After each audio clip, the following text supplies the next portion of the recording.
गुरुदेव जगत व्याप्तम ब्रह्मा विष्णु शिवात्मकम गुरु परतरम नहीं किंचित तस्मै श्री गुरुवे नमः।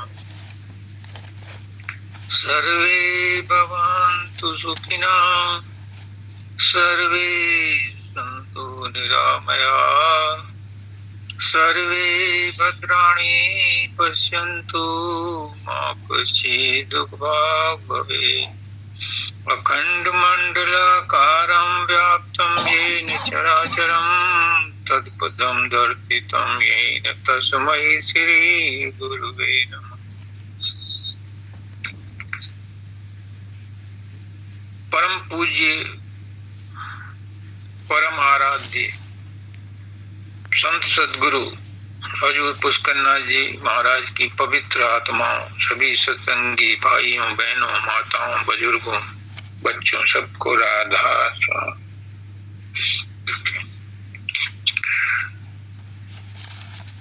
आज सत्संग में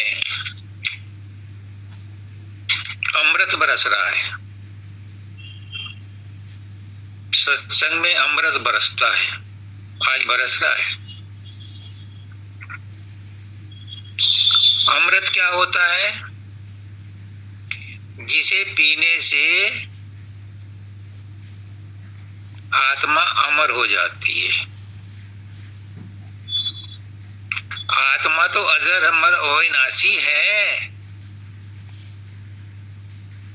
फिर आत्मा को अमृत पी करके एक्स्ट्रा क्या मिला? सोचने की बात है। ये आत्मा तो अजर अमर अविनाशी है, इसे किसी के सर्टिफिकेट की जरूरत नहीं है।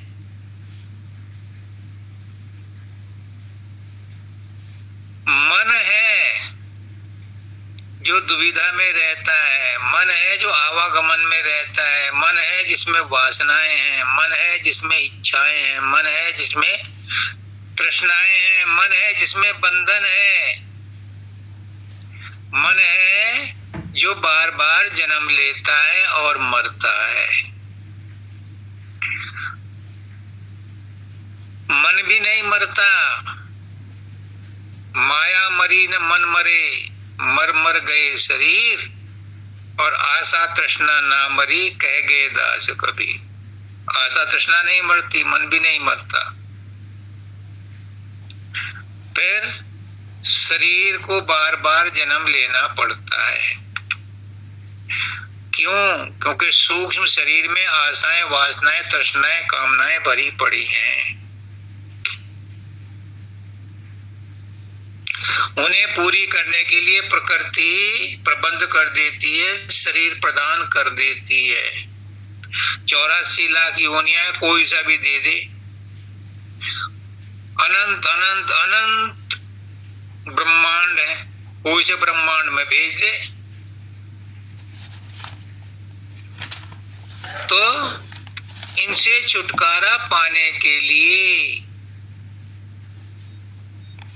मनुष्य योनि में सुविधा दी गई है कि पूरे गुरु के सत्संग में जाओ, उनके वचनों को सुनो, उनसे प्रेम और प्रतीति करो, उन पर विश्वास करो, उनके हुक्म में चलो, तो क्या होगा? तुम्हारा आवागमन का चक्र खत्म हो जाएगा, तुम अमर हो जाओगे। कौन? इस मन के लिए कहा है। मन अगर शब्द को पकड़ ले तो ये अमन हो जाता है, सुमन हो जाता है, और समाधि ध्यान में आत्मा में मर्ज हो जाता है। तो बेनिफिट किसे मिला? मन को मिला। अजर अमर अविनाशी कौन बना? मन बना। बंधन मुक्त कौन हुआ? मन हुआ, लेकिन उल्टी गंगा बहा रखी है मन ने। भ्रमित कर दिया, अज्ञान फैला दिया, अविद्या फैला दी, सबको ये विश्वास दिला दिया कि आत्मा ने किए हैं ये सब काम, आत्मा बंधन में है और हम शरीर में रह करके बंधन में महसूस करने लगते हैं। और बचपन से ही हमें फिर से यही शिक्षा दी जाती है कि झूठ मत बोलो, सच मत बोलो, ऐसा मत करो, वैसा मत करो, ये कबूतर है, ये खरगोश है, ये गधा है, ये आदमी है, ये शिक्षा दी जाती है। कोई ये नहीं उसे बताता, बेचारे को, बच्चे को, कि तुम आत्मा हो, कोई नहीं बताता। अगर उसे शुरू से ही बचपन से बता दी जाए कि तुम आत्मा हो, अजर अमर अविनाशी हो, तो वो इन संसार के लपड़ों में रहता हुआ भी फंसेगा नहीं। पर कोई उसे बताता नहीं, इसलिए वो फंस जाता है और मानने लगता है कि शरीर ही राजेश है। फिर इस स्त्री को देखते हुए गुरु को तरस आता है, मालिक को तरस आता है, तो वो संत का चोला, गुरु का चोला धारण करके मनुष्य योनि में आता है और उसे चिताता है, उसे ज्ञान देता है, उसे सच्चाई बताता है। कहाँ? सत्संग में। इसलिए कहते हैं कि सत्संग में अमृत बरसता है। जो जीवात्मा अब तक भ्रमित थी उसे ज्ञान हो जाता है, वो अपने आप को पहचान लेती है। जैसा अभी आचार्य राधा ने बताया कि वो अपने आप को पहचान लेती है कि मैं कौन हूं। जब उसे अपना पता चल जाता है तो उसे संसार का भी पता चल जाता है, उसे परमात्मा का भी पता चलता है। फिर वो बेहोश से बाहोश हो जाती है, बेखबर से बाखबर हो जाती है। और वही हमारा मनुष्य योनि में जन्म लेने का पर्पज है।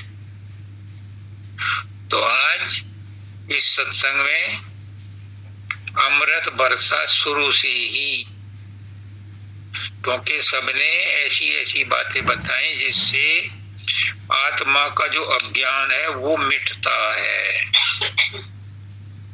और अज्ञान को बढ़ाने वाला जो मन है उसका भी अज्ञान मिटता है। जब अज्ञान मिटता है, जब अविद्या मिटती है तो ज्ञान आता है। अज्ञान ज्ञान से ही मिट सकता है, कर्मों से नहीं मिट सकता। पुष्करनाथ जी कहते हैं कि एक गिलास में पानी भरा हुआ है, उसमें हवा भरनी है। तो कहे बहुत सरल सिंपल तरीका है कि गिलास को तिरछा करो, उसमें से पानी निकल जाने दो, हवा अपने आप भर जाएगी। बस वही तरीका यहाँ भी है कि गुरु का, अभी आचार्य वंदिता ने कहा कि गुरु का ज्ञान अपने अंदर भर जाने दो, अज्ञान निकलना अपने आप शुरू हो जाएगा। तुम क्यों मेहनत करते हो? अज्ञान को निकालने में क्यों ताकत लगाते हो? गुरु का ज्ञान भर जाने तो वो अपने आप निकल जाएगा अज्ञान। तो आज इस सत्संग में अमृत बरसा, मुझे बड़ी खुशी हुई कि आप लोग कितने प्रबुद्ध हो गए, कितने जानकार हो गए। आज कुसुम बहन ने भी प्रेम के बारे में कितनी अच्छी बात बताई। हमारे मनुष्य बनने में जो रोड़ा है, हम दो पैर के पशु हैं।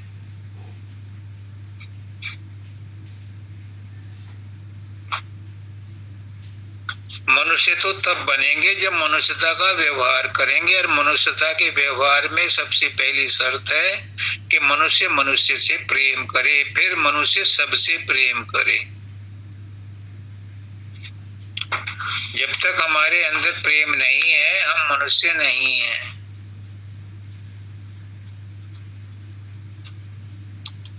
कबीरदास जी कहते हैं, अपना सा जीव सबका जाने ताई मिले अविनाशी।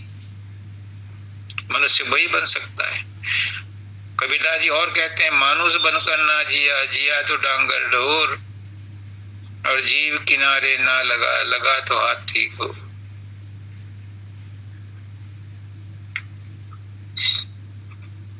तो जो सत्संग आज दिए, मैं उन्हीं को आगे आज बढ़ाता हूँ। अगला नया कोई चैप्टर नहीं खोलता, क्योंकि मुझे इतनी रुचि आई आप लोगों के आज सत्संग में कि मैं उसमें मगन हो गया और उसी को आगे बढ़ाना चाहता हूँ।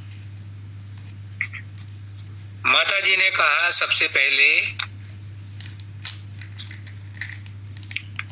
कि नाम की 4 अवस्थाएं हैं।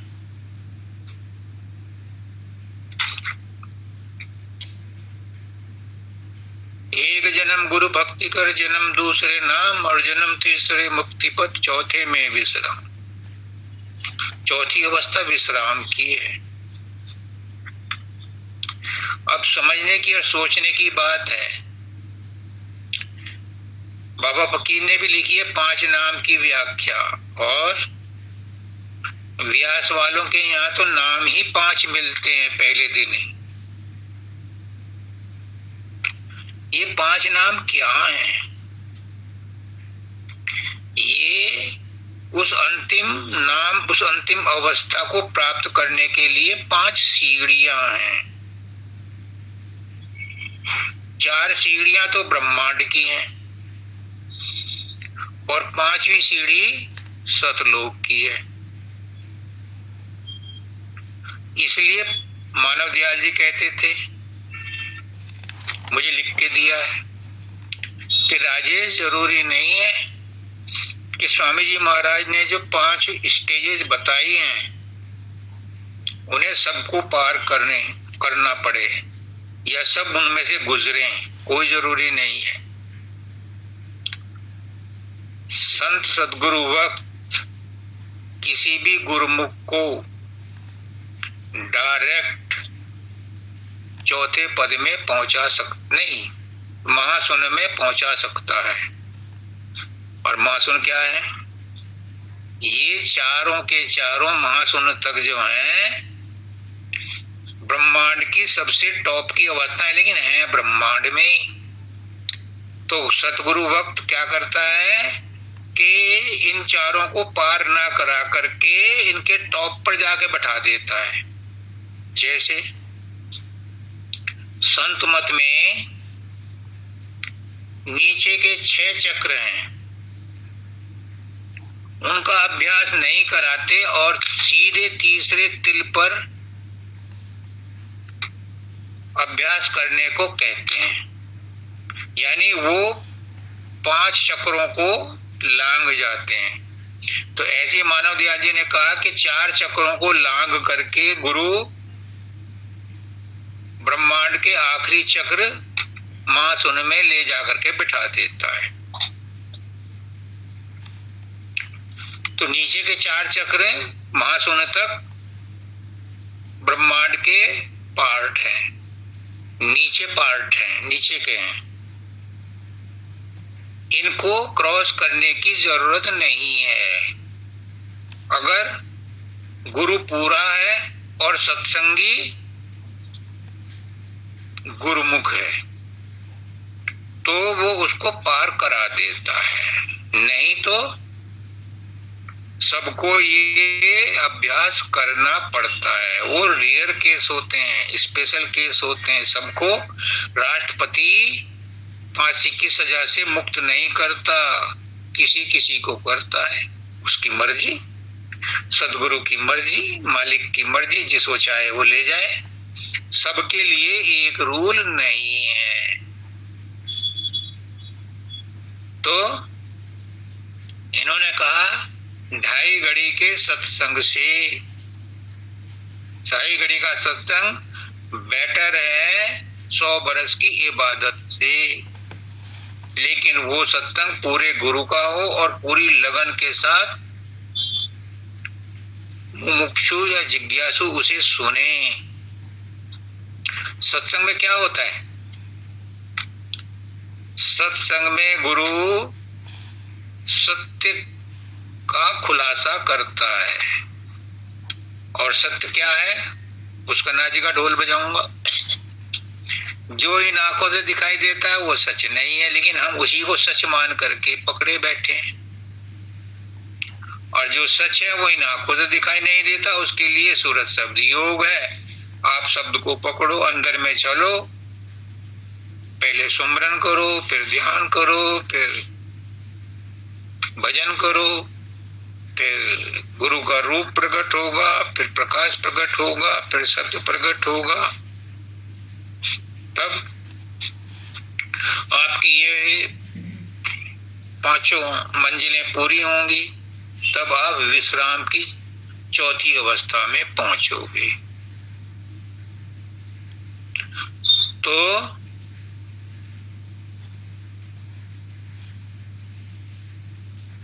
मेरी बीती उमरिया भजन में, सारी उम्र बीत गई पर भजन नहीं किया, क्योंकि आलस आता है। भजन में कोई फावड़ा नहीं चलाना पड़ता, लेकिन मन को तो रोकना पड़ता है, और मन रुकता नहीं। मन तो उसी चीज में जाएगा जिसमें हम उसे 24 घंटे खिलाते रहते हैं, लगाते रहते हैं, उसी में वो साधन के समय भी जाएगा। अगर माहौल ऐसा बना लिया जाए पुष्कर नाथ जी का, फिर ढोल बजाता हूँ कि 24 घंटे गुरु को बैकग्राउंड में रखो, तो जब साधन करोगे तब भी गुरु बैकग्राउंड में रहेगा। और जब 24 घंटे करोगे, खाते पीते सोते नहाते उठते बैठते खाना बनाते खाना खाते सब जगह करोगे, तो फिर साधन अभ्यास की भी जरूरत ना पड़ने की, क्योंकि गुरु तो 24 घंटे का नौकर हो गया आपका। और ये ढाई घड़ी, एक घड़ी 20 मिनट की होती है, तो ढाई घड़ी कितने की हो गई? 1 घंटे की। 1 घंटे का सत्संग जो है आपको सच्चाई की मंजिल तक पहुंचा देगा। क्यों? क्योंकि गुरु ने पहले से ही मक्खन निकाल रखा है, और 1 घंटे के अंदर वो उस मक्खन को तुम्हारी आवश्यकता के अनुसार बांट देता है। जिसकी मर्जी आए खाओ, जिसकी मर्जी आए ना खाओ। 1 घंटे के अंदर वो अपना सारा ज्ञान उंडेल देता है। इसलिए कहते हैं 1 घंटे का ढाई घड़ी का सत्संग 100 बरस की इबादत से, प्रार्थना से ज्यादा इम्पोर्टेंट। प्रार्थना क्या करोगे? किसकी करोगे? वो मालिक तो अगोचर है, उसका रूप नहीं है। हमने मूर्तियों का रूप बनाना शुरू कर दिया। अब मूर्तियां किसने बनाई है? इंसान ने बनाई है। तो हम किसकी पूजा कर रहे हैं? काल की, अवतारों की। क्योंकि अवतार अब तो प्रेजेंट है नहीं, जब थे जब वो सबको लाभ पहुंचाते थे, लेकिन आज तो प्रेजेंट है नहीं। तो आज जो उनकी पूजा कर रहे हैं, हम किसकी कर रहे हैं? काल की कर रहे हैं, मन की कर रहे हैं, क्योंकि मन ने वो रूप बना रखे हैं। वो मूर्तियां भी मन के विचारों में, कल्पना में आई थी, उन्होंने बना रखी हैं, और उन्हीं की कॉपियां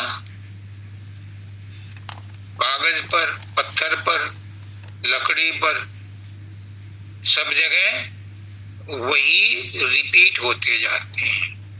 तो उनके करने से क्या होगा? हम मंजिल पर नहीं पहुंच सकते। क्यों? क्योंकि वो अंतिम मंजिल का साधन ही नहीं है, वो तो रास्ते के साधन है। रास्ते के साधन करते करते सारी उम्र बीत गई, चलो भाई राम नाम सत्य है। और संत मत कहता है कि तुम चौथी अवस्था में विश्राम में जाना चाहते हो, तो पहले तीसरे तिल पर ध्यान लगाओ, फिर सहस्त्रदल कमल में जाओ, फिर त्रिकुटी पे जाओ, फिर शून्य में जाओ, फिर महाशून्य में जाओ, फिर भंवर गुफा में जाकर के सतलोक में पहुंचो। वहां विश्राम मिलेगा, वहां मुक्ति मिलेगी, वहां सत्य पुरुष मिलेगा, वहां राधा स्वामी दयाल मिले। वो हम करते नहीं। क्यों? क्योंकि उसमें हमें मरोड़ आती है।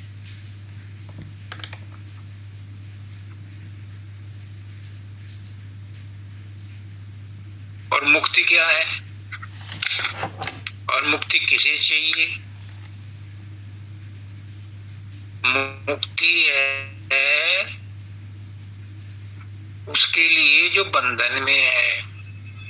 हम सब अपने आप को बंधन में माने बैठे हैं, इसलिए हमें मुक्ति चाहिए। गुरु कहता है कि तुम बंधन में हो ही नहीं, बंधन में तो मन है, और मन को मुक्ति चाहिए, जरूरी है। क्योंकि जब तक मन को मुक्ति नहीं मिलेगी, तुम्हारा पिंड नहीं छोड़ेगा, तुम्हारे अंदर विचार लाता ही रहेगा।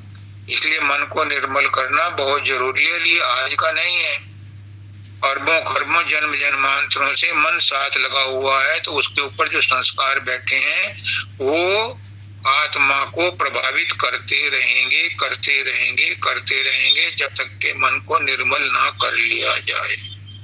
और मन को निर्मल करने का एक ही साधन है, और वो साधन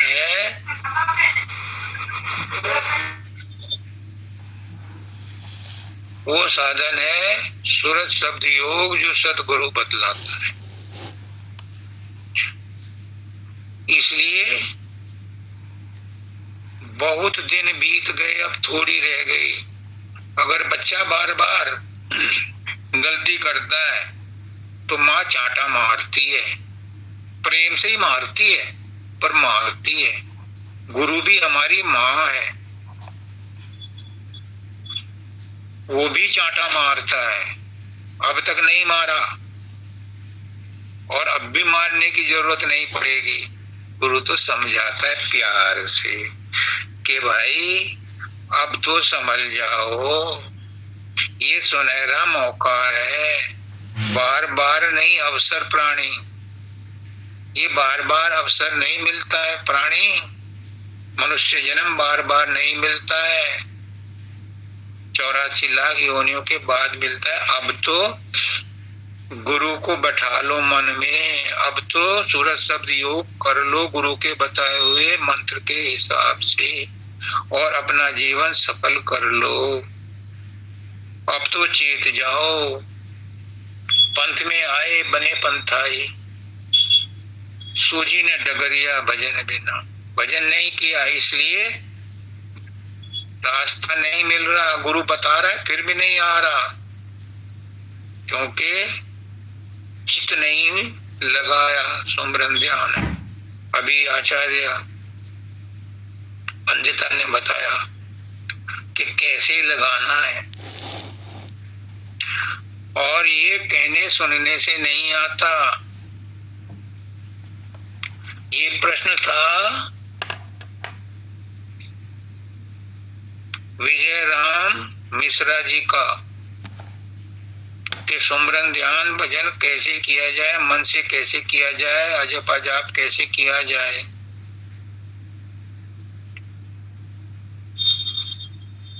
और ये भी कहा था इन्होंने कि प्राण से कैसे जाए, विस्तार से बताया जाए। तो पहली बात तो ये समझ लो कि ये सुमरन ध्यान भजन का जो तरीका है, ये सरेआम नहीं बताया जाता। कुछ चीजें ऐसी होती हैं जो गुप्त रखी जाती हैं। सारे भेद किसी को नहीं बताए जाते। पति भी अपने सारे भेद पत्नी को नहीं बताता, पत्नी भी अपने सारे भेद पति को नहीं बताती, बच्चे भी अपने सारे भेद माँ बाप को नहीं बताते। कुछ रखना पड़ता है छिपा करके। बाबा फकीर कहते हैं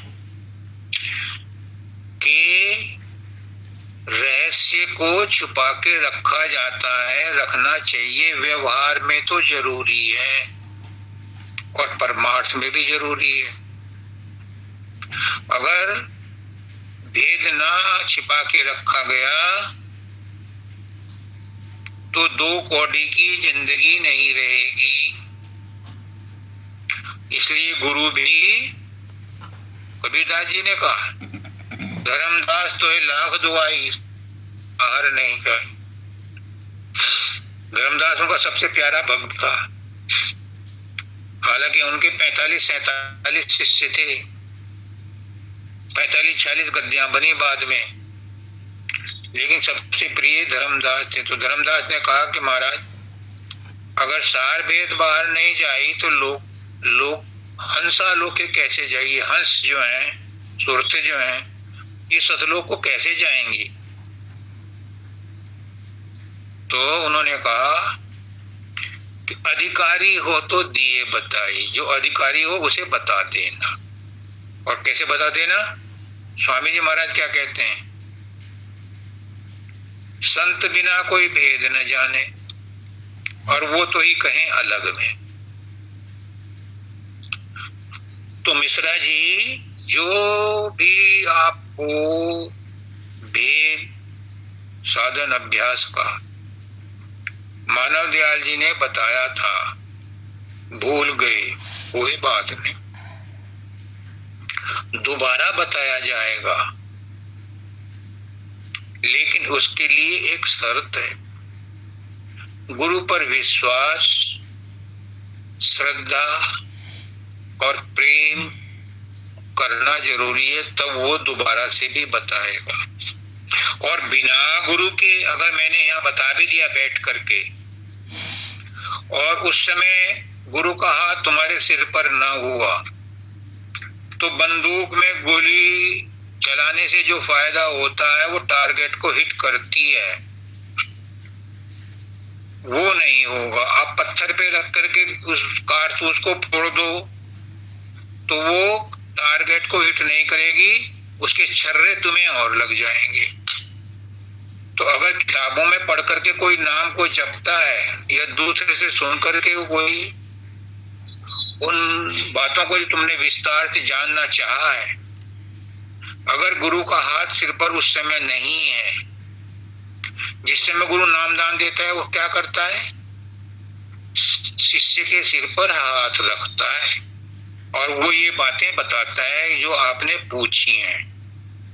तो मेरी तो आपसे प्रार्थना है, आप किसी दिन भी, दोनों मियाँ बीवी, मेरी हाथ जोड़ के प्रार्थना है, आप मुरादनगर रहते हो, मोदी नगर रहते, सॉरी, और आपके पास में माता जी हैं काकड़ा में, वो गुरु हैं, वो संत हैं, आप उनके पास जाओ और गिन करके 10 बतासे ले जाना और 2 माला ले जाना, दोनों मियाँ बीवी के लिए है, मेरी प्रार्थना है। और ये क्यों कह रहा हूं, ये इसलिए कि पहले भी यही परिपाटी थी कि जब किसी के पास जाते हैं तो कुछ लेकर के जाते हैं, वो आपको तरीका भी बताएंगी और आपके सिर पर हाथ भी रखेंगी। उसके बाद वो चीज तुम्हारे अंदर में प्रवेश कर जाएगी और जिस चीज की कमी तुम्हें खल रही है उसकी पूर्ति हो जाएगी। क्योंकि रवि पंडित जी इतनी जल्दी अवेलेबल नहीं है, वो संत सदगुरु वक्त हैं और उनसे मिलने के लिए पता नहीं 6 महीने लग जाएं, 4 महीने लग जाएं आपको। इस समय रेडीमेड आपके पास में ही है। आप रवि पंडित जी को मानते रहो, कोई बात नहीं, मैं भी मानता हूं, मैं भी उनको मत्था टेकता हूं क्योंकि संत सदगुरु वक्त हैं, पूरा आदर देता हूं, आप भी दो। लेकिन अपना काम बनाने के लिए आप छोटे गुरु को जाओ, उनसे विनती करो कि मुझे दोबारा से ये तरकीब बता दो, वो बताएंगी और वो प्रसाद भी देंगी जो आप लेके जाओगे। माला भी आपको अपने आप पहनने के बाद आपको लौटा देंगी, यानी उनमें भी उनकी शक्ति आपको ट्रांसफर हो जाएगी और उस माला को आप संभाल के रखना। तो ये बात सिर्फ विस्तार से सुनकर के अमल नहीं करेगा, प्रभाव नहीं पड़ेगा, जितना के फेस टू फेस यानी आमने सामने बैठ करके ये ज्ञान दिया जाता है। ये शक्तिपात होता है, इसे कहते हैं शक्तिपात। मैं बैठ करके यहाँ शक्तिपात नहीं कर सकता, ये आमने सामने होता है। इसलिए आमने सामने का सबसे सरल तरीका आपके पास है, माता जी के पास जाओ, उनसे पूछो, वो बता देंगी। वो सब सर्वगुण संपन्न है, सर्व समर्थ है, आपका काम हो जाएगा। और मैं दर्दे दिल से चाहता हूं कि आप मानव दयाल जी के टाइम से अटके हुए हो, आपकी गांठ खुल जाए, क्योंकि मैं आपके साथ पूरी हमदर्दी रखता हूं। आपका को कष्ट भी नहीं होगा ज्यादा दूर आने के लिए, पास में ही है। दूसरा इन्होंने पूछा है, गांधी जी हैं, अमृत गांधी, रोहतक से। क्या प्रश्न है इनका, रोहतक वालों का? गुरुदेव हर पल, हाँ नहीं तो आपके पास नहीं, मेरे पास है। ठीक है। हर पल पहले से विधि का विधान है, यानी हम जब कर्मों से बंधे हैं, और सब कोई कहता है कि प्रारब्ध कर्मों के हिसाब से ही सब कुछ होता है, तो फिर कर्मों का चक्कर क्यों, जब सब कुछ अपने आप ही होता है, जो भाग्य में लिखा होता है वही होता है, तो फिर हमसे कर्म क्यों कराए जाते हैं? अमृत है यहाँ? जी महाराज जी, यही प्रश्न है, कुछ और है? जी महाराज जी यही है। क्या रिपीट करो? कि जब हमारे कर्मों से हर चीज विधि का विधान से ही कर्म करने हैं, तो होने तय है, तो ये कर्मों हमसे कराए ही जाते हैं जो आगे के लिए संचित हो या फिर उसमें फंसाया जाता है। जी ठीक है, ठीक है। अब इसका आंसर सुनो। देखो, जो कर्म हमने पहले जन्मों में किए हैं, उनमें जो पक गए, जो मैच्योर हो गए, वो प्रारब्ध बनते हैं। संचित कर्मों का भंडार तो अथाह है, उसकी कल्पना भी नहीं की जा सकती। प्रारब्ध कर्मों का तो लेखा जोखा मिल जाता है, ज्योतिष भी बता देता है कोई कोई। और जिनके पास भृगु संगीता है, ये होशियारपुर वाले, इनके पास भी कुछ लिमिटेड लोगों के जन्म पत्रियां हैं, तो ये भी डिटेल में बता देते हैं। लेकिन संचित कर्मों का किसी को नहीं पता। प्रारब्ध कर्मों का तो थोड़ा बहुत अंदाज लग जाता है, ज्योतिष से भी लगा लेते। तो जो ये प्रारब्ध कर्म है, यही करने के लिए हमें ये शरीर मिला है। संचित कर्मों को करने के लिए मिला। संचित कर्मों को तो तब भोगेंगे जब वो पक जाएंगे और दूसरा शरीर मिलेगा। समझो मेरी बात को, कहीं डाउट हो तो पूछ लेना।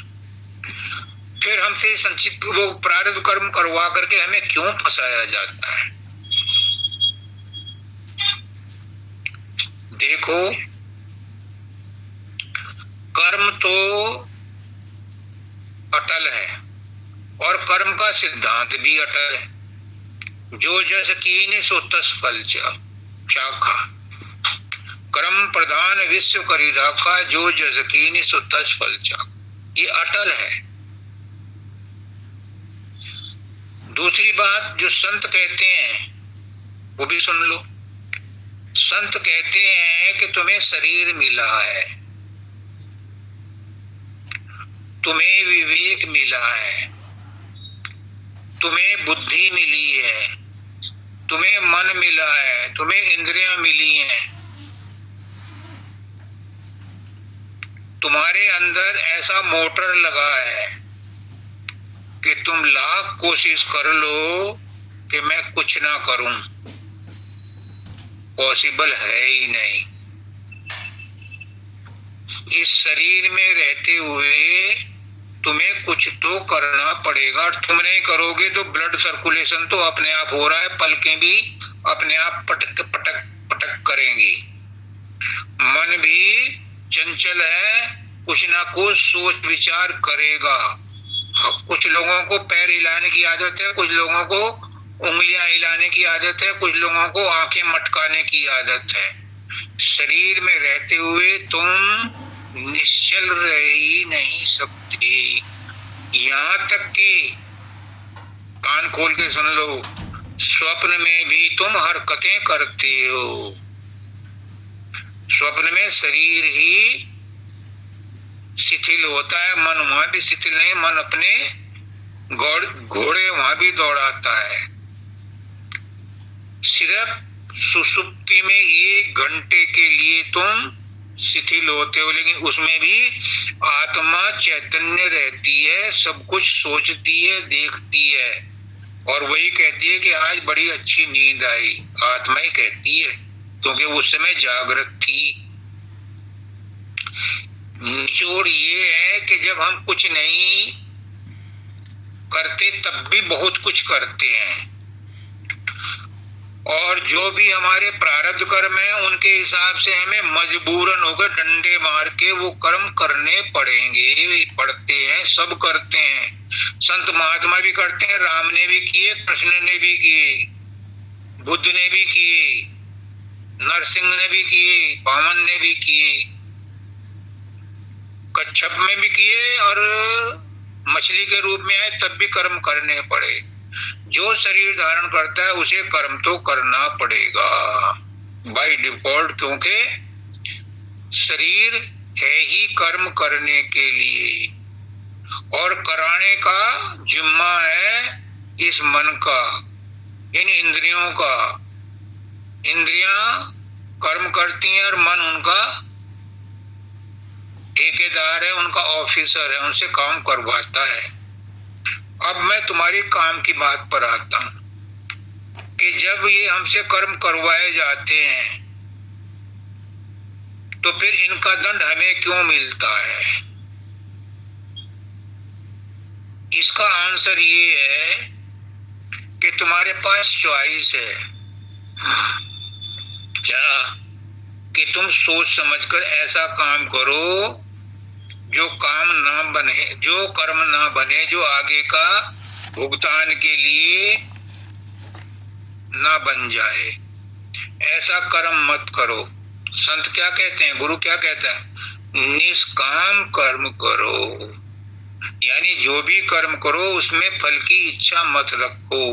कर्म करो इसलिए कि कर्म करवाया जा रहा है, आप उसमें टूल बन करके कर्म करो, क्योंकि कर्म तो तुम्हें करने हैं, बाय डिफॉल्ट करने। तुम्हारे अंदर ऐसी मोटर लगी है कि तुमसे कुछ ना कुछ कराया जाएगा। हमारे यहाँ एक क्लर्क था, वो था चपरासी, वो बदमाशी करता था, कुछ काम नहीं करता था। उसे बाजार भेज दो तो शाम को आता था कि क्यों आया? अजी उसकी दुकान में भीड़ थी, मैं इंतजार करता रहा। ऐसे कर्म करता था वो सब बस से परेशान थे। तो अकाउंटेंट ने कहा ब्रांच मैनेजर को कि महाराज, वो क्या नाम, सर आप इसको अपनी सेवा में रख लो, मैं बाकी चपरासियों से सारे काम हवाल के करा लूंगा। तो ब्रांच मैनेजर ने कहा कोई बात नहीं। उसने कहा उसे कि बेटा तू ऐसा कर, मेरे गेट के पास में अंदर की तरफ स्टूल लेकर के बैठ जा, और जो कोई आवे उसे देख लेना कि मेरे पास 2-4 ग्राहक हो तो उसे रोक देना, और नहीं तो उसे आने देना, बस तू यहाँ बैठा रहो। वो एक दिन भी 4 घंटे से ज्यादा नहीं बैठा गया। उससे उसने कहा साहब मैं कान पकड़ता हूँ, मैं बाहर के सारे काम कर लूंगा पर चुपचाप नहीं बैठ सकता। यानी तुम चुपचाप बैठ ही नहीं सकते, तो कर्म तो तुम्हें करने ही है। अब कर्म करने के लिए तुम्हें छूट दी है, चॉइस दी है कि जो भी तुम करोगे, कर्म करोगे, उससे तुम्हें बंधन पड़ेगा। तो क्या कहता है गुरु कि निष्काम कर्म करो, उसमें फल की इच्छा मत करो। और हमारी माता जी क्या कहती हैं? काकड़े वाली, वो कहती हैं जो करी है गुरु करी है, और गुरु जो करी है भला करी है। यानी सब कर्म करो लेकिन तुम मत करो, गुरु को सौंप के करोगे। गुरु कर रहा है, फिर गुरु ही भुगतेगा, तुम नहीं भुगतोगे। अगर सब काम तुमने गुरु को सौंप दिए, चाहे करने से पहले सौंप दो, चाहे करने के बाद सौंप दो, और नहीं फुर्सत मिले तो रात को सोते हुए सौंप दो, नहीं तो हफ्ते में सौंप दो, महीने भर में सौंप दो। सारे कर्मों को मैं तो लिख लिख करके 30-40 पेज के अपने कर्म सारे, और मानव दयाल जी को और शब्दानंद जी को लिख करके भेजता था, सारे समर्पित कर देता था। वो कहते थे तेरे सारे कर्म जला दिए, तो गुरु उन्हें जला देता है। पर तुम्हारा फर्ज है कि तुम उन कर्मों को गुरु को सौंप दो और उनसे अलग हो जाओ, उनसे निरासक्त हो जाओ, उनमें मत फंसो, तो उन कर्मों से तुम्हें छुटकारा मिल जाएगा। नया कर्म नहीं बनेगा, पुराने कर्म कट जाएंगे, नया कोई नहीं बनेगा।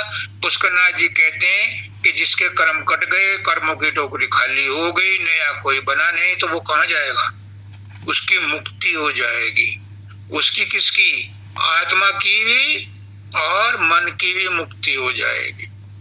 तो कर्म करो निष्काम बन के, कर्म करो गुरु को अर्पण करके। रोटी खाओ तो भी गुरु का नाम लेके।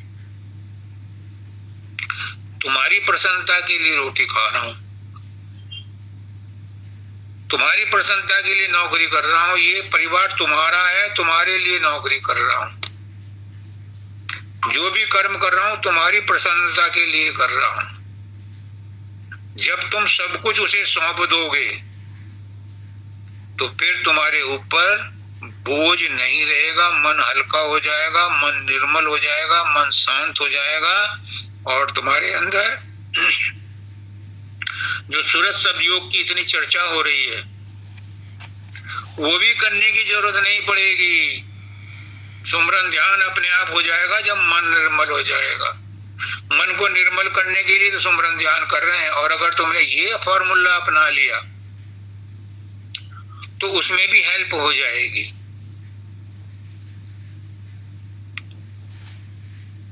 तो कर्मों का चक्कर से अगर बचना है तो जो भी कर्म करो वो गुरु को अर्पण करके करो। अगर किसी पर नाराज भी हो गए गलती से या जानबूझ के भी, बच्चे को भी चांटा मार दिया, डांट डपट दिया, तो अंदर में फिर उसे गुरु के अर्पण कर दो, गुरुदेव गलती हो गई माफ कर देना। तो वो भी कर्म तुम्हारा बंधन का कारण नहीं बनेगा। बाजार में किसी ने तुम्हें धोखा दे दिया, शुक्र करो पिछले जन्म का कोई कर्जा हट गया, उस पर प्रतिक्रिया मत करो, उसके प्रति द्वेष नफरत घृणा मत करो, माफ करो, क्षमा करो। तो वो कर्म, वो क्रोध, वो काम वासना भी उसको अर्पण करके करो। तो काम क्रोध लोभ मोह अहंकार जो भी तुम्हारे से हो जाए उसे सबको अर्पण कर दो और अपने आप पिंड छुड़ा लो, तो कर्मों के चक्कर से बच जाओगे। आई बात समझ में? अब मैं राधा के उस पे आता हूं कि भक्ति महासुखदाई, साधो भक्ति महासुख। गजब की है ये लाइन, ये शब्द बहुत सुंदर है, बहुत महत्वपूर्ण है, और हर एक को अनुकरण करना चाहिए इसका। भक्ति महासुख, एक भक्ति ही ऐसी है जिस पर माया असर नहीं करती। भक्ति और माया दोनों स्त्रीलिंग हैं। माया सबको मोहित करती है, यहाँ तक कि शंकर भगवान को भी मोहित कर दिया था, राक्षसों को भी मोहित कर दिया था, और राक्षसों से अमृत का घड़ा लेके उनको देवताओं को पिला दिया था उस माया ने, मोहिनी ने। लेकिन भक्त को नहीं परेशान करती। कृष्ण भगवान कहते हैं कि जो भक्त मेरी शरण में आ जाता है उस पर मेरी माया प्रभाव नहीं डालती, और मैं माया के साथ भी रहता हूं और माया के बिना भी रहता हूं, तो माया मुझ पर प्रभाव नहीं डालती। माया मेरे अंडर में रहती है, मैं माया से प्रभावित नहीं होता, और जो भक्त मेरे साथ जुड़ जाता है वो भी माया से प्रभावित नहीं होता। तो राजा ने आज बहुत अच्छा शब्द कहा, मेरी तबीयत बाग बाग हो गई, गार्डन गार्डन हो गई, पैर हो गई। कितना सुंदर शब्द है ये, कि भक्ति में प्रेम भी आ जाता है, भक्ति में ज्ञान भी आ जाता है, भक्ति में वैराग्य भी आ जाता है। भक्त के पीछे भगवान चलते हैं। कहते हैं कि भक्त के बस में आते भगवान, भगवान भक्त के बस में हो जाते हैं। भक्ति ऐसी चीज है कि भगवान को बड़ी जल्दी मोहित कर लेती है। कहते हैं विष्णु भगवान कहते हैं नारद से, नारद नाहं वसामि वैकुंठे, मैं वैकुंठ में नहीं रहता।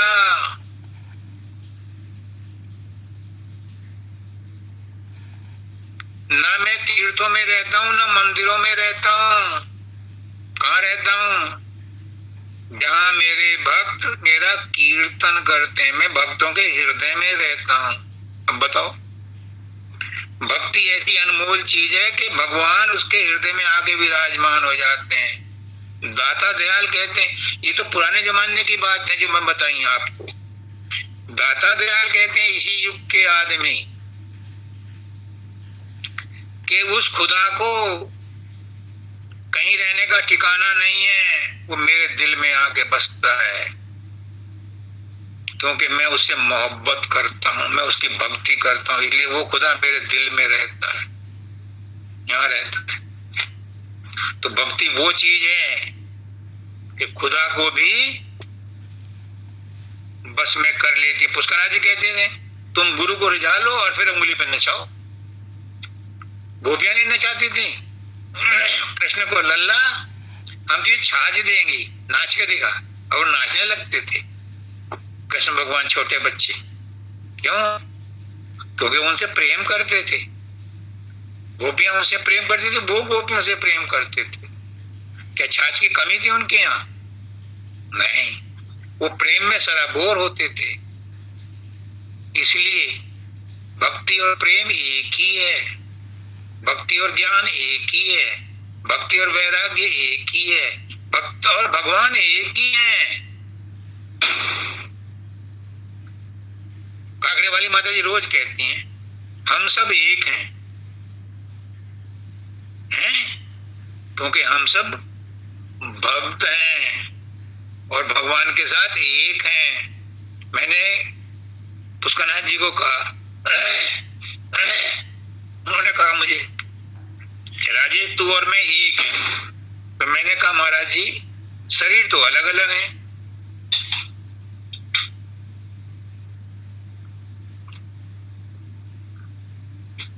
उन्होंने कहा हाँ शरीर अलग अलग है, हम शरीर थोड़ा ही है। मन भी अलग अलग है, तुम्हारे विचार कुछ और हो सकते हैं, मेरे विचार कुछ और हैं, हम मन भी नहीं है। तो मैंने कहा फिर हम एक कैसे हैं कि तेरे अंदर जो शब्द हो रहा है वही मेरे अंदर शब्द हो रहा है, जो प्रकाश तेरे अंदर हो रहा है वही प्रकाश मेरे अंदर हो रहा है, जो आत्मा तेरी है वही आत्मा मेरी है, आत्मा एक है, एक ही आत्मा सबके अंदर है, वही परमात्मा। तो ये भी जिक्र इसलिए छेड़ना पड़ा क्योंकि अभी राजा ने कहा कि सब आत्माओं का योग परमात्मा नहीं, यहाँ करेक्शन कर लो, सब आत्माओं का योग परमात्मा नहीं है, इंडिविजुअल आत्मा ही परमात्मा है। परमात्मा ने ये कहा मैं एक से अनेक हो जाऊं, तो वो अलग अलग बटी नहीं, कटी नहीं, वो स्वयं ही सबके अंदर में प्रकट स्वयं ही हो गया। जिस समय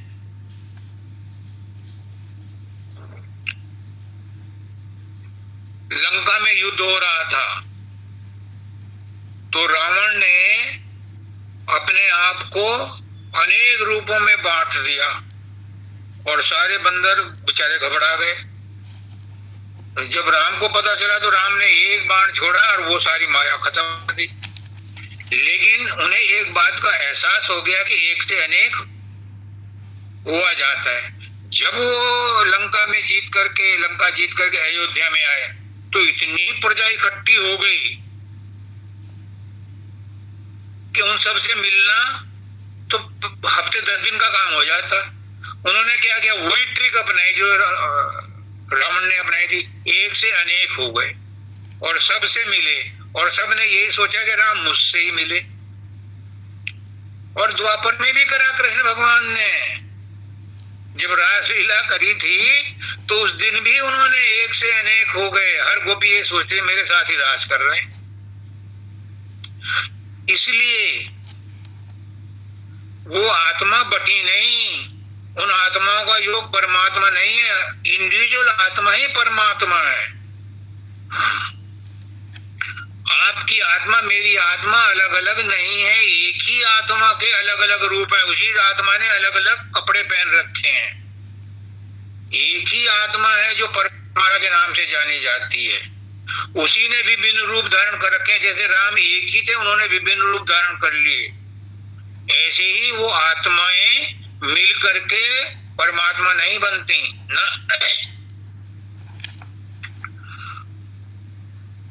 तो इस बात का सुधार कर लो कि परमात्मा जो है वो आत्मा ही परमात्मा है। आपकी आत्मा भी परमात्मा है, मेरी आत्मा भी परमात्मा है। अगर तो आपकी आत्मा अलग होती है, मेरी आत्मा अलग होती है और वो परमात्मा मिलती तो फिर 2 परमात्मा हो गए, 10,000 असंख्य परमात्मा हो जाएंगे और वो संभव नहीं है। इसलिए एक ही परमात्मा ने अलग अलग रूप धारण कर रखे हैं, पर वो है एक ही है वो। आपकी आत्मा मेरी आत्मा अलग अलग नहीं है। पुष्करनाथ जी ने मुझे समझा दिया कि आत्मा के रूप में हम एक हैं, हम सब एक हैं, हम सभी एक हैं, क्योंकि हम सभी आत्माएं हैं।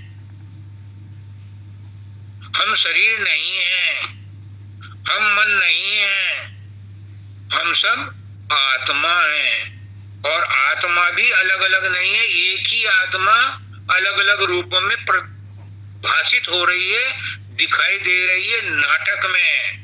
मैंने देखा हमारे गांव में जब सांग होता था तो 2-4 आदमी सांगी कहते थे, उन्हें सांगी आते थे और 2-4 उनके साथ, एक तबला बजाने वाला, एक ढोलक बजाने वाला, एक हारमोनियम, मतलब 8-10 का वो होता था।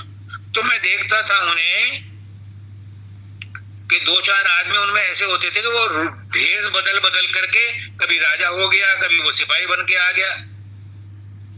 इस तरह से वो भेष बदल बदल करके उसको सांग को करते थे, सांग रचाते थे। मैंने पढ़ा कहीं कि जो वो केवट बना था रामायण में, उसने उसी एपिसोड में 5-6 रोल किए। इतने उसके पास वो थे, क्रू मेंबर थे, लेकिन उस पर्टिकुलर आदमी को 5-6 रोल दिए गए। कहने का मतलब ये है मेरा कि एक ही आदमी अलग अलग रूपों में आकर के रोल प्ले करता है, तो वो अलग अलग नहीं हुआ। और मोटी बात समझ लो, तुम चाची हो, ताई हो, माँ हो, बहन हो, बेटी हो, अधिकारी हो, नौकरानी हो, तुम्हारे नानी हो, पोती हो, कितने रूप तुमने भर रखे हैं। और तुम हो एक। तुमने ही तो सारे रूप बना रखे हैं अपने, और तुम हो एक। ऐसे ही उस आत्मा ने, उस परमात्मा ने अनेक रूप भर रखे हैं, वो एक ही। सब में वही है, चींटी में भी वही है, हाथी में भी वही है, इंसान में भी वही है। ये उसकी खूबी है कि अनेकता दिखाई दे रही पर है वो एक। एक ही है, एक में ही रहते हैं, एक से ही निकले हैं, एक में ही समा जाते हैं। और इसी को उपनिषद कहती है क्या? ओम पूर्णमिदं पूर्णमिदं पूर्णात् पूर्णमुदच्यते और पूर्णस्य पूर्णमादाय पूर्णमेवावशिष्यते। ये भी पूर्ण है और ये भी पूर्ण है। इस पूर्ण से ये पूर्ण निकला तो भी ये दोनों पूर्ण अपने आप में पूर्ण ही है। इस पूर्ण से निकलने के बाद जब अंतिम समय आता है, प्रलय होती है, तो ये पूर्ण की ताकत इस पूर्ण में आ जाती है और वो फिर पूर्ण एक अकेला ही रह जाता है। यानी उपनिषद भी यही कहती है कि एक ही पूर्ण से सब कुछ निकलता है, उसमें से घटता बढ़ता कुछ नहीं। जो उसमें से घटता है वो भी पूर्ण है, जो नहीं घटता वो भी पूर्ण है, जो जुड़ जाता है वो भी पूर्ण है। यानी उसमें और मोटी बात, समुद्र में कितनी ही नदियां जाकर के अपना पानी डोल देती हैं और समुद्र में सब पानी खप जाता है, उसमें बाढ़ नहीं आती। नदियों में बाढ़ आती है, समुद्र में नहीं आती। और कितनी ही गर्मी पड़ जाए, कितना ही पानी सोख ले, समुद्र फिर भी वहीं रहता है। इसी तरह से वो परमात्मा भी इतनी आत्माओं का भंडार है, लेकिन वो है एक ही। सारी आत्माएं उसी का अंश है, उससे अलग नहीं, जुदा नहीं है। और हम जो यहाँ आए हैं ये भी एक ड्रामा है, ये भी एक नाटक है। हम उसी में हैं अभी भी। तुम कहते हो कि मुझे वहां पहुंचा दो, मैं कहता हूं अभी भी तुम वहां पहुंचे हुए हो, बस भ्रम है, अविद्या है, अज्ञान है। अभी भी तुम विश्राम की चौथी अवस्था में हो, मान लो हो, क्योंकि आत्मा तो अपने स्थान में ही परमात्मा के अंदर ही है अभी भी। हम उसे संसार में मान रहे हैं तो संसार में, तुम मानते रहो, मैं तो नहीं मानता। मैं तो अजर अमर अविनाशी हूं तो हूं, कहने की जरूरत नहीं है। अहम ब्रह्मास्मि कहने की जरूरत नहीं है। अंदर से सबसे जुड़ा हूं तो सबसे जुड़ा हूं। अब वो राधा कहती है कि अभी मैं तुम्हें याद कर रही थी और आपका टेलीफोन आ गया, तो जुड़ी हुई थी। मैं फिर संक्षेप में बताता हूं कि आत्मा एक ही है, आत्मा परमात्मा एक ही है। परमात्मा दो नहीं हो सकते तो आत्मा भी दो नहीं हो सकती। आत्मा परमात्मा से नहीं निकली, आत्मा का जन्म नहीं होता, ना आत्मा से कुछ जन्मता है। ये गांठ बांध लो। जैसे कुछ फॉर्मूले रटने पड़ते हैं अर्थमेटिक वालों को, मैथमेटिक वालों को, साइंस वालों को कुछ फॉर्मूले तो रटने पड़ते हैं, कोई लॉजिक नहीं है। उसका नाजी भी कहते हैं ब्लाइंड फेथ। तो ये चीज तुम रट लो कि आत्मा ना किसी से निकली है, ना किसी से जन्मी है, ना वो उससे कोई जन्मा है। अगर तुम्हारे बच्चा हुआ है, किसी औरत के बच्चा हुआ है, तो वो उसके अंदर से कुछ कमी नहीं हुई, वो जो कि जो परफेक्ट है, पूर्ण है। डॉक्टर से पूछ लो। और बच्चा भी पूर्ण है, भले ही अभी छोटी उम्र का है, लेकिन अपनी उम्र में आकर के वो भी पूर्ण ही है, पूर्ण ही हो जाएगा। इसलिए आत्मा के बारे में ये भ्रम मत फैलाना या सोचना अपने मन में कि आत्मा जन्मी है, ना जन्मती है, ना उससे कुछ कोई जन्मता है। आत्मा तो परमात्मा, परमात्मा ना जन्मता है और ना मरता है, ना उससे कुछ निकलता है, ना वो किसी से निकलता है। वो अपने आप को अपने आप में, जैसे मैंने बताया कि राम ने अनेक रूपों में बट गए, तो बटे नहीं थे, वो भाषित हो रहे थे, एपियर हो रहे थे, प्रतीत हो रहे थे। हम भी प्रतीत हो रहे हैं, जिसको कहते हो ना कि तुम्हारी आत्मा अलग मेरी आत्मा अलग, ये प्रतीत हो रही है, ये नाटक है, ये स्वप्न है। सबको राधा स्वामी।